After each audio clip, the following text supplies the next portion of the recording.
गहराइयों में एक स्पेसशिप को दिखाया जाता है। ये वक्त होता है सन 2154 का। ये वो वक्त है जब धरती पर इंसानों ने सभी नेचुरल रिसोर्सेज को पूरी तरह से खत्म कर दिया है। इसीलिए ऊर्जा के नए रिसोर्स के लिए इंसान एक दूसरे ग्रह पर जा रहे हैं, जिस ग्रह का नाम है पेंडोरा। स्पेसशिप के अंदर स्लीपिंग चैम्बर में एक आदमी की नींद खुलती है, जिसका नाम जैक सली है। जैक कहता है कि पिछले 6 सालों से जब से हम धरती से चले हैं, तब से हम सब के सब इन स्लीपिंग चैम्बर्स में सो रहे हैं। जैक बताता है कि मैं कभी भी इस प्रोजेक्ट का हिस्सा नहीं था, बल्कि मेरा भाई था जो कि एक साइंटिस्ट था। पर इस सफर पर आने से पहले ही एक चोर ने चंद पैसों के लिए गोली मारकर उसकी हत्या कर दी। मेरे और मेरे भाई का डीएनए सेम था, इसीलिए उसकी जगह मुझे इस प्रोजेक्ट में शामिल कर लिया गया, क्योंकि मेरे भाई के ऊपर कंपनी ने बहुत पैसा खर्च किया था। मैं तो एक सैनिक था जिसने जंग में अपने दोनों पैर गंवा दिए। इसके बाद दिखाया जाता है कि पेंडोरा ग्रह पहुंच जाते हैं, जहां पर बहुत बड़े बड़े रोबोट्स होते हैं। साथ ही यहाँ पर चारों तरफ लोग होते हैं जिनके चेहरे पर मास्क और हाथों में हथियार होते हैं। पृथ्वी पर ये सब सैनिक थे, पर यहाँ पर ये पैसों के लिए काम करते हैं। यहाँ का वातावरण इंसान के अनुकूल नहीं है, यानी कि इंसान इस वातावरण में सांस नहीं ले सकता। इसके बाद कर्नल माइल्स को दिखाया जाता है जो कि ऑपरेशन के हेड हैं। वो बताते हैं कि ये जगह नर्क से भी बदतर है। इस ग्रह पर हर वो चीज जो सांस लेती है वो तुम्हें मारना चाहती है। अगर तुम अपने आप को जिंदा रखना चाहते हो तो तुम्हें अपना ख्याल खुद रखना पड़ेगा। कर्नल की बातों से साफ साफ पता चलता है कि वो इस ग्रह से और इस ग्रह के जीवों से सख्त नफरत करते हैं। अब जैक साइंस लैब में जाता है, जहाँ इन्हें बहुत बड़े बड़े क्लोन्स दिखाए जाते हैं। दरअसल ये इस ग्रह पर रहने वाले लोगों के क्लोन्स हैं, जिन्हें इंसानों के और इस ग्रह पर रहने वाले लोगों के डीएनए से मिलाकर बनाया गया है। यानी कि ये दिखते तो बिल्कुल इस ग्रह के लोगों की तरह हैं, जिन्हें नावी कहा जाता है, और इनके अंदर इंसानों का भी डीएनए है। ये एक तरह का साइंस एक्सपेरिमेंट है जिसमें इंसान का दिमाग इन क्लोन्स को पूरी तरह से कंट्रोल करेगा। जैक को उसके भाई का क्लोन दिखाया जाता है, जो अब जैक का क्लोन है। इन क्लोन्स को अवतार कहा जाता है, इसीलिए इस पूरे एक्सपेरिमेंट का नाम अवतार होता है। यहाँ पर जैक की मुलाकात डॉक्टर ग्रेस से भी होती है, जो अवतार प्रोग्राम की हेड है। दरअसल उसे जैक की नहीं बल्कि उसके भाई की जरूरत थी, जो अब इस दुनिया में नहीं रहा। इस बात से नाराज होकर वो पार्कर के पास जाती है। पार्कर इस पूरे प्रोग्राम का हेड है। वो पार्कर को कहते हैं कि मुझे किसी फौजी की जरूरत नहीं है, बल्कि एक वैज्ञानिक की जरूरत है। पार्कर उसे कहता है कि हम लकी थे कि उसके भाई से उसका डीएनए मैच करता था, और अब मैं जैक को तुम्हारे साथ सिक्योरिटी ऑफिसर बनाकर भेजूंगा। अगर हम इस ग्रह पर रहने वाले लोगों की तरह दिखेंगे तो हम उनसे जल्दी दोस्ती कर पाएंगे, लेकिन हमारे रिश्ते दिन ब दिन उनसे बिगड़ते जा रहे हैं। ग्रेस कहती है कि अगर तुम उन पर गोली चलाओगे तो रिश्ते बिगड़ेंगे ही।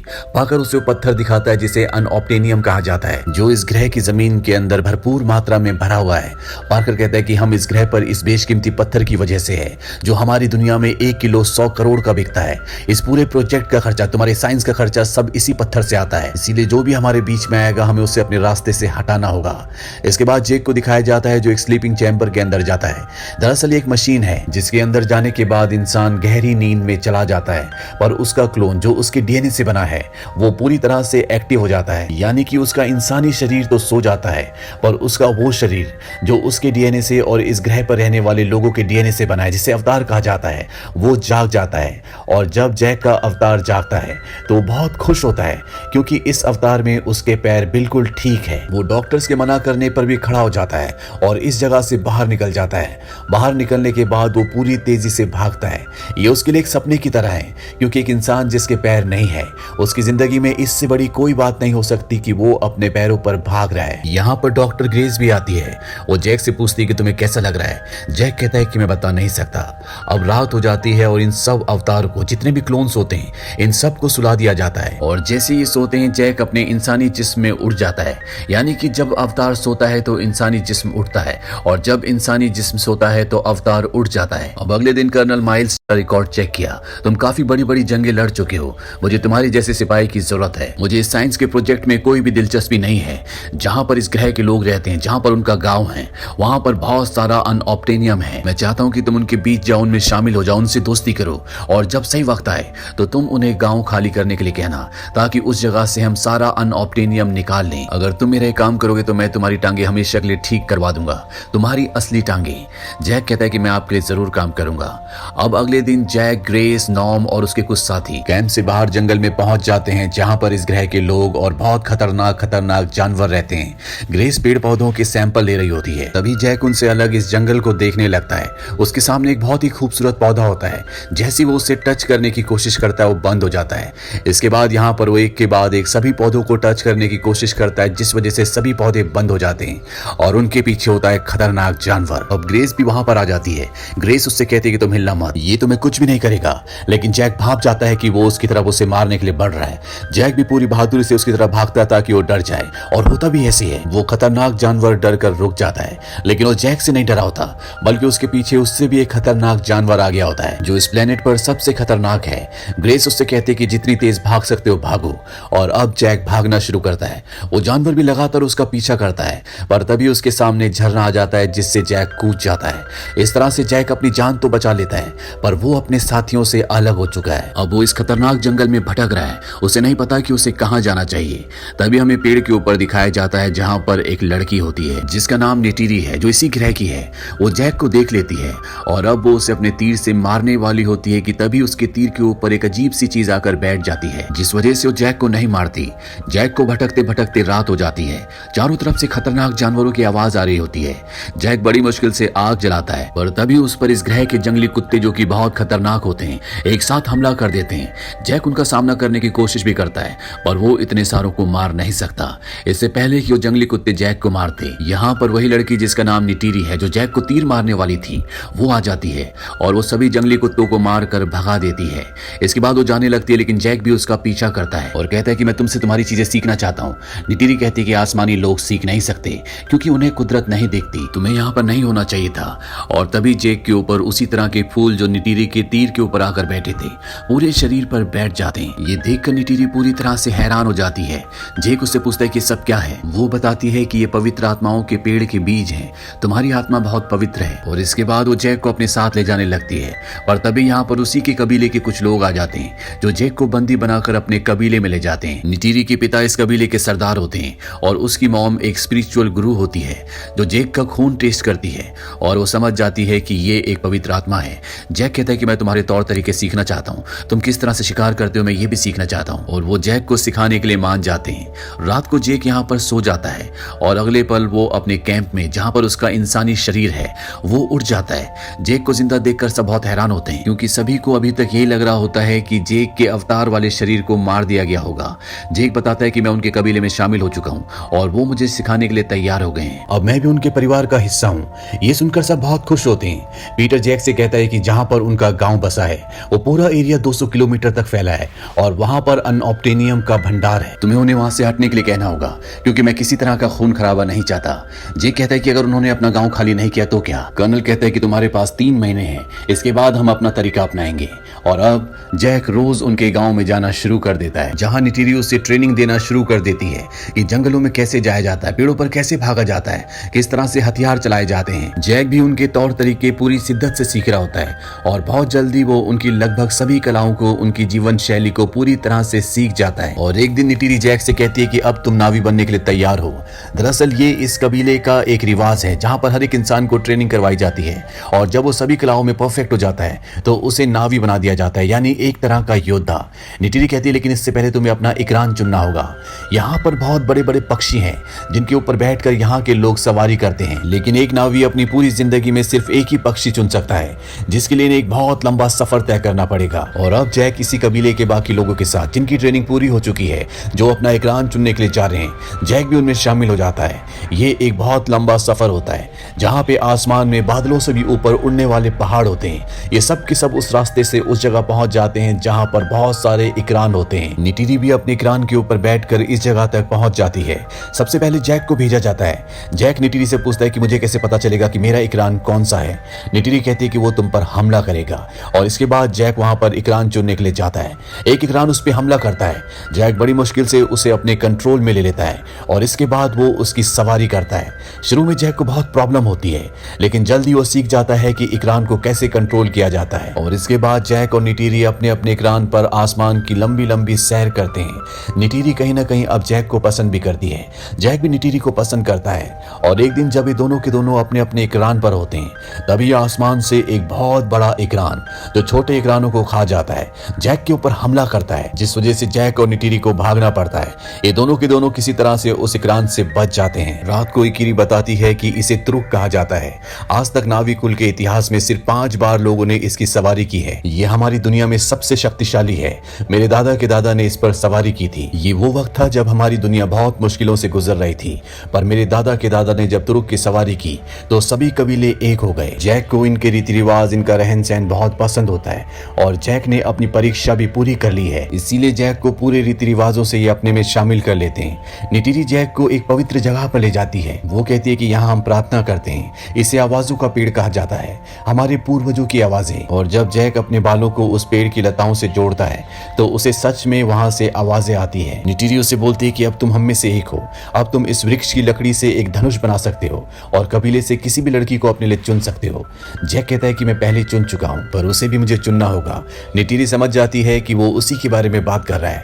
निटिरी कहती है कि वो पहले चुन चुकी है और इसके बाद ये एक दूसरे के बहुत करीब आ जाते हैं। अगली सुबह जब निटिरी की आंखें खुलती है तो वो देखती है कि वहां पर एक बहुत बड़ी मशीन है जो चारों तरफ पेड़ों को तोड़ रही है।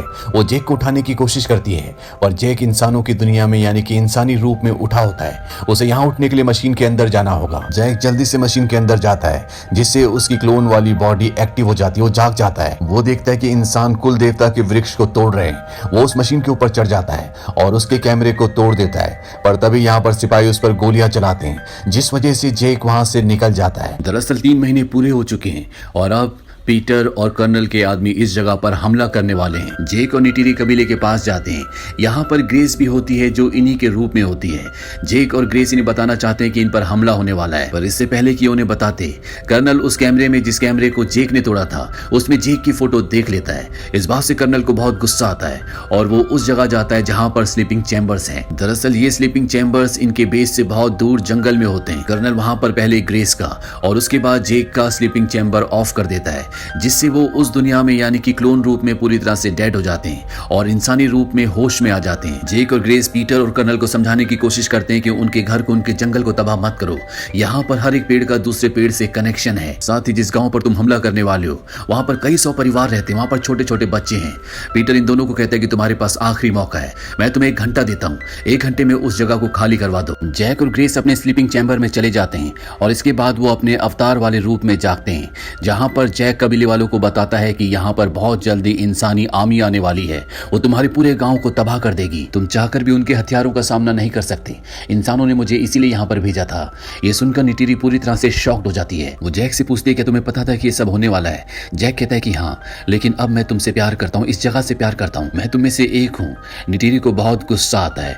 वो कहती है कि तुम हम में से एक कभी नहीं हो सकते। और इसके बाद जैक को और ग्रेस को बंदी बना लिया जाता है और कबीले का जो सरदार होता है वो ऐलान करता है कि हम इंसानों का मुकाबला करेंगे। वहीं कर्नल अपनी पूरी फौज लेकर इनके गांव तक पहुंच जाता है। यहाँ पर एक बहुत विशाल पेड़ होता है। इतना विशाल पेड़ इस पूरे प्लेनेट पर और कहीं भी नहीं होता। कर्नल देखता है कि जेक को और ग्रेस को बंदी बना लिया गया है। वो समझ जाता है कि इन लोगों ने इनकी बात नहीं मानी, इसीलिए वो अपनी आर्मी को इन पर हमला करने का ऑर्डर देता है और एक के बाद एक कई मिसाइलें छोड़ी जाती है जिस वजह से बहुत सारे नावी लोग मारे जाते हैं। चारों तरफ तबाही का मंजर होता है और तभी निटिरी की मॉम, जो कि धर्मगुरु भी है, वो चाकू लेकर जेक के पास आती है और उसे कहती है कि अगर तुम हम में से एक है तो मदद करो। वो उसकी रस्सियां काट देती है और अब जेक भी इनकी मदद करने की कोशिश करता है, पर तभी इनका विशाल पेड़ गिरना शुरू हो जाता है जिस वजह से इन सबको यहाँ से भागना पड़ता है। निटिरी के पिता, जो कि कबीले के सरदार हैं, उनकी भी मृत्यु हो जाती है। जेक की और ग्रेस की मशीन को भी बंद कर दिया जाता है और वो इंसानी रूप में उठ जाते हैं। इन दोनों को और इनके साथी नॉर्म को भी बंदी बना लिया जाता है। इंसानी पायलट में एक लेडी पायलट होती है जिसे ऐसा लगता है कि यहाँ के प्लेनेट वालों के साथ जो भी हो रहा है वो गलत हो रहा है, इसीलिए बड़ी चालाकी से वो इन तीनों को यहाँ से अपने फाइटर प्लेन में छुड़ा कर ले जाती है। ये उस जगह जाते हैं जहाँ पर जंगल में इनके स्लीपिंग चैम्बर्स हैं। ये स्लीपिंग चैम्बर्स को वहां से उठाकर दूसरी जगह ले जाते हैं ताकि कोई भी मशीन को बंद ना कर सके। और एक बार फिर से जैक स्लीपिंग चैम्बर के अंदर जाता है और अगले पल वो क्लोन के रूप में उठ जाता है। वो देखता है कि उसके चारों तरफ राख ही राख है। ये एक तबाही का मंजर होता है। जैक कहता है कि उन्हें मेरी मदद की जरूरत है और मुझे उनकी मदद की, लेकिन मुझे अपनी वफादारी एक बार फिर से साबित करनी होगी। वो अपने इकरान को बुलाता है और आसमान में उड़ना शुरू कर देता है। उसके नीचे तुरुक भी उड़ रहा होता है। तुरुक इस प्लेनेट का सबसे खतरनाक और सबसे बड़ा पक्षी है। जैक अपने इकरान को नीचे की तरफ, जहां पर तुरुक उड़ रहा होता है, उस तरफ चलने के लिए कहता है और वो अपने इकरान से तुरुक के ऊपर छलांग मार देता है। वहीं हमें नावी लोगों को दिखाया जाता है जो सबके सब प्रेयर्स कर रहे होते हैं और तभी वहां पर सब डर जाते हैं क्योंकि उनकी तरफ इकरान बढ़ रहा होता है। जो पशु पक्षी यहाँ के के लोगों को सबको मार के खा जाता है। पर जब यहाँ के लोग ध्यान से देखते हैं तो वो देखते हैं कि उसके ऊपर जैक सवारी कर रहा है। ये देखकर सबके सब डर जाते हैं, क्योंकि आज से पहले सिर्फ 5 ही लोग तुरुक की सवारी कर पाए। नेटिरी को भी एक बार फिर से जैक पर विश्वास हो जाता है। जैक यहाँ पर ऐलान करता है कि इंसानी लोग हमारी तरफ बढ़ रहे हैं, वो चाहते हैं कि हम इस जगह को खाली कर दें, पर अब एक संदेश इंसानों तक भी पहुंचाना है कि चाहे कुछ भी हो जाए हम इस जगह को खाली नहीं करेंगे। ये हमारी जमीन है। बाकी कबीले वालों को भी ऐलान कर दो कि तुरुक मकटू ने उन्हें बुलाया है। दरअसल जो तुरुक के ऊपर सवारी करता है उसे तुरुक मकटू कहा जाता है। और जैक का संदेश पूरे प्लेनेट पर फैला दिया जाता है, जिस वजह से यहाँ पर और भी बहुत सारे नावी लोग इकट्ठे हो जाते हैं। अब जैक आत्माओं के वृक्ष के पास जाता है, जहाँ पर वो इस प्लेनेट की देवी, जिसका नाम एवा है, उनसे प्रार्थना करता है। वो कहता है, मैं जानता हूँ कि हम इंसानों को हराने के लिए काफी नहीं है, पर आप इस प्लेनेट के हर एक जीव जंतु, हर एक पशु पक्षी में वास करती हैं। मुझे आपकी जरूरत है। अगले दिन इंसान इनके आत्माओं के पेड़ को नष्ट करने के लिए आगे बढ़ रहे होते हैं, लेकिन जैक और उसके सभी साथी युद्ध के लिए तैयार होते हैं। जैक के कुछ साथी हवा से अपने पक्षियों पर इन पर हमला करते हैं, कुछ लोग जमीन से भी हमला करते हैं। जैक के पास इस प्लेनेट का सबसे बड़ा पक्षी है, इसीलिए वो इंसानों के बहुत सारे हेलीकॉप्टर्स को अपने तुरुक के पंजों से पकड़कर फेंक देता है। जैक बहुत ही बहादुरी से सामना करता है, लेकिन इंसानों के पास हथियार है, गोलियां हैं, जबकि इस प्लेनेट के लोगों के पास ऐसा कोई भी हथियार नहीं है। इसीलिए धीरे धीरे इस प्लेनेट के लोगों की हार होना शुरू हो जाती है। और एक पल ऐसा आता है जब नेटिरी फंस जाती है। सोल्जर उसकी तरफ बढ़ रहे होते हैं, वो भी इंसानों के सामने आने वाली होती है। तभी सभी इंसानों को रेडियो पर मैसेज दिया जाता है कि बहुत तेजी से कोई तुम्हारी ओर बढ़ रहा है। किसी को कुछ समझ नहीं आता और बहुत जल्द इस प्लेनेट के खतरनाक जानवर, जिन पर गोला बारूद का भी कोई असर नहीं होता, वो इंसानों पर हमला कर देते हैं और एक एक करके इंसानों को मारना शुरू कर देते हैं। वहीं आसमान में बहुत सारे इकरान इनके हेलीकॉप्टर्स पर हमला कर देते हैं। यानी जैक ने जो देवी एवा से प्रार्थना की थी, देवी एवा ने उसकी प्रार्थना सुन ली है। और कर्नल अभी भी हार नहीं मानता। वो अपने बहुत बड़े रोबोट के अंदर फिट हो जाता है और जैक पे हमला करता है। जैक और उसके बीच में बहुत घमासान लड़ाई होती है। कर्नल कहता है, शायद तुम अपनी असलियत भूल गए। दरअसल कर्नल को स्लीपिंग चैम्बर दिख जाता है, जिसके अंदर इंसानी जैक सो रहा है। वो स्लीपिंग चैम्बर को तोड़ना शुरू कर देता है। जैक दोबारा उसके ऊपर हमला करता है, पर अब जैक का इंसानी रूप उठना शुरू हो जाता है। इसीलिए यहाँ पर क्लोन वाला जैक कमजोर पड़ जाता है। कर्नल चाकू से जैक का गला काटने वाला होता है कि नेटिरी वहां पर पहुंच जाती है और अपने जहरीले तीर कर्नल के सीने के आर पार कर देती है। कर्नल की मृत्यु हो जाती है। पर वहीं अब जैक का इंसानी रूप जाग चुका है, इसीलिए क्लोन पूरी तरह से डेड हो जाता है। जैक को सांस लेने में बहुत प्रॉब्लम हो रही होती है, क्योंकि वो इस वातावरण में बिना ऑक्सीजन मास्क के सांस नहीं ले सकता। वो मास्क को निकालने की कोशिश भी करता है, पर अपने पैर खराब होने की वजह से वो वहां तक नहीं पहुंच पाता। और अब जैक का इंसानी रूप अपनी जिंदगी की आखिरी सांसें ले रहा है। नेटिरी को यह एहसास हो जाता है कि जैक का इंसानी रूप अंदर है। वो जल्दी से अंदर जाती है। पहले तो उसे कुछ समझ नहीं आता, पर जल्दी वो समझ जाती है कि जैक इस वातावरण में सांस नहीं ले पा रहा। इसीलिए वो उसके चेहरे पर उसका ऑक्सीजन मास्क लगा देती है, जिससे जैक को एक बार फिर से ऑक्सीजन मिलना शुरू हो जाती है। जैक अब पूरी तरह से ठीक है, पर जैक इस प्लेनेट से वापस नहीं जाना चाहता। इसीलिए सभी इंसानों को वापस उनकी धरती पर भेज दिया जाता है। पर कुछ लोग जो दिल के साफ हैं, उन्हें यहाँ पर रहने की इजाजत दे दी जाती है। जैक भी इसी प्लेनेट पर रुक जाता है। इसके बाद जैक के इंसानी शरीर को और उसके क्लोन वाले शरीर को आत्माओं के पेड़ के पास लाया जाता है, जहाँ पर सभी नावी लोग आत्माओं के पेड़ से प्रार्थना करते हैं और जैक के इंसानी शरीर की आत्मा हमेशा के लिए क्लोन वाले शरीर में ट्रांसफर कर दी जाती है। यानी कि अब वो हमेशा के लिए एक नावी बन गया है। अब वो पूरी तरह से इन्हीं लोगों में से एक है। इसी के साथ ये फिल्म यहीं पर खत्म हो जाती है।